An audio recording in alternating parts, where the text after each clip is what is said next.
राजस्थान के एक छोटे से गांव में एक किसान अपने परिवार सहित रहता था। किसान का नाम था राम सहाय। एक बेटा घनश्याम, 2 बेटियां और पत्नी के अलावा उनके परिवार में और कोई नहीं था। बाप बेटा दिन रात अपने खेत में मेहनत करके फसल उगाते और पक जाने पर उसे मंडी में ले जाकर बेच देते। बस यही थी उनके परिवार की कमाई। शहर से दूर बसे गांव में कमाई करने का और कोई साधन भी नहीं था। हर बार की तरह फसल पकने को तैयार थी, लेकिन घनघोर बारिश की वजह से सारी फसल नष्ट हो गई। अपने साल भर की मेहनत को बर्बाद होता देख बाप बेटा दोनों बहुत दुखी थे। खैर, प्रकृति की मार के आगे कुछ कर भी तो नहीं सकते थे। साहूकार से खेतीबाड़ी के लिए जो कर्ज लिया था उसे चुकाना तो दूर, इस साल तो घर में खाने के भी लाले पड़ते दिख रहे थे।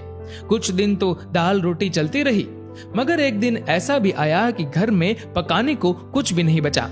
तब लाचार होकर राम सहाय ने अपने बेटे घनश्याम से कहा, बेटा, यहाँ तो कुछ कमाई दिख नहीं रही और साहूकार का कर्जा भी सर पे खड़ा है। क्यों ना तुम शहर जाकर देखो, कहीं कोई काम मिल जाए। घर की आर्थिक तंगी को देखते हुए घनश्याम भी तुरंत राजी हो गया। 2-3 दिनों बाद घनश्याम अपना गांव और परिवार छोड़ जयपुर की तरफ चल दिया। वहां पहुंचकर सुबह शाम नौकरी ढूंढने में लग गया, लेकिन जहां भी जाता हर कोई उससे किसी जमानती को साथ लाने को कहता। अब जमानती कहां से लाता? वह तो इस शहर में किसी को जानता तक नहीं था।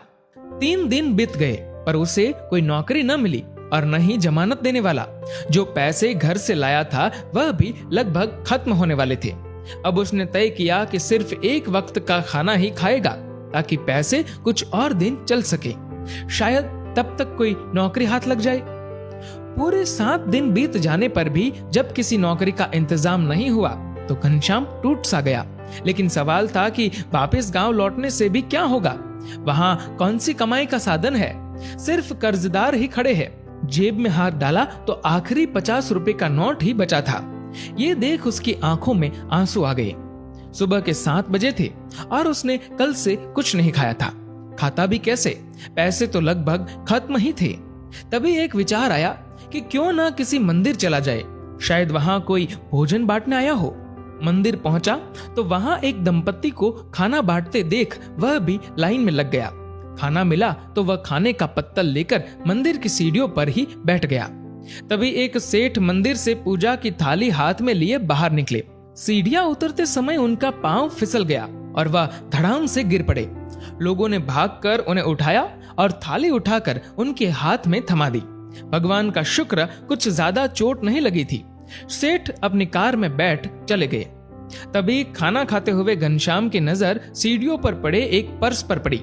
उसने उसे उठाया तो उसमें नोट ही नोट भरे थे। वह समझ गया कि हो न हो ये पर्स उन सेठ का ही है जो अभी गिर गए थे, लेकिन सेठ जी तो जा चुके थे। घनश्याम ने पर्स को ध्यान से देखा तो अंदर एक कार्ड पड़ा था जिस पर जौहरी बाजार में स्थित किसी दुकान का पता लिखा था। खाना तो खा ही चुका था, सो घनश्याम जौहरी बाजार की तरफ निकल पड़ा। जब उस पते पर पहुंचा तो देखा कि दुकान तो बंद थी।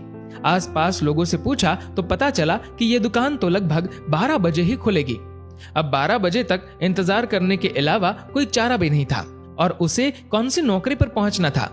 इधर उधर घूमता रहा और ठीक 12 बजे दुकान पर पहुंच गया। दुकान खुली देख अंदर गया तो सामने सुबह वाले सेठ जी को देख राहत की सांस ली। उनके पास जाकर उनका पर्स उनकी मेज पर रख दिया। अपने पर्स को पाकर सेठ जी बहुत खुश हुए। उन्होंने बताया कि जब उन्हें पता चला कि उनका पर्स कहीं गिर गया है तो वह दोबारा मंदिर गए थे, लेकिन पर्स उन्हें वहां नहीं मिला। तब घनश्याम ने बताया, सेठ जी, जब मेरी नजर इस पर्स पर पड़ी तब तक आप मंदिर से जा चुके थे। वह तो अच्छा हुआ कि इसमें आपका कार्ड मिल गया और मैं यहाँ तक पहुंच पाया। तब सेठ जी ने उससे पूछा, क्या तुम्हारे मन में इतने रुपए देखकर ये ख्याल नहीं आया कि पर्स तुम ही रख लो? तो घनश्याम ने उत्तर दिया, सेठ जी, मैं एक किसान का बेटा हूँ और मेरे पिता ने मुझे सारी जिंदगी ईमानदारी से जीना ही सिखाया है। जैसे हमारी फसल भगवान भरोसे होती है, वैसे ही हमारी जिंदगी भी। धोखाधड़ी या बेईमानी से पैसा कमाना तो हमने कभी सीखा ही नहीं। सेठ जी इस उत्तर से बहुत ही प्रसन्न हुए। उन्होंने 1000 रुपए इनाम के उसे देने चाहे, लेकिन पर्स लौटाने को अपना फर्ज बताकर घनश्याम ने उन्हें लेने से इनकार कर दिया।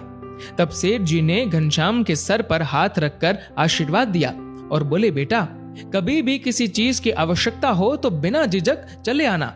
घनश्याम उन्हें प्रणाम कर जाने ही वाला था कि सेठ जी ने उससे पूछा, कहाँ रहते हो बेटा? सड़क पर या पुल के नीचे? ये उत्तर सुन सेठ जी हक्के बक्के रह गए। सेठ जी ने दोबारा पूछा, और तुम काम क्या करते हो? इतना सुनते ही घनश्याम की आंखों में आंसू आ गए। रोते हुए उसने सेठ जी को बताया कि कैसे कोई जमानती न होने पर कोई उसे नौकरी नहीं दे रहा। पिछले 7 दिनों से वह जयपुर में नौकरी तलाश रहा है। सेठ जी तुरंत बोल उठे, तुम तो खुद में ही अपने जमानती हो, फिर भी कभी कोई पूछे तो कह देना तुम्हारा जमानती मैं हूँ। और फिर सेठ जी ने उसे अपनी ही दुकान पर अच्छी पगार पर रख लिया। उसके रहने व खाने पीने का इंतजाम भी कर दिया। दोस्तों, जिंदगी में अच्छे कार्य करते हुए फल की चिंता मत करो। आपके कर्मों का फल तो किसी न किसी रूप में आपको मिल ही जाएगा। दोस्तों, इस वीडियो को लेकर आपकी क्या राय है नीचे कमेंट करके जरूर बताएगा। और अगर आपको ये वीडियो अच्छा लगा हो तो इस वीडियो को लाइक करेगा और ज्यादा से ज्यादा लोगों तक शेयर करेगा। और ऐसे ही और भी इंस्पिरेशनल वीडियोस के लिए सब्सक्राइब करें हमारे यूट्यूब चैनल को और फेसबुक पर फॉलो करें हमारे पेज को। धन्यवाद।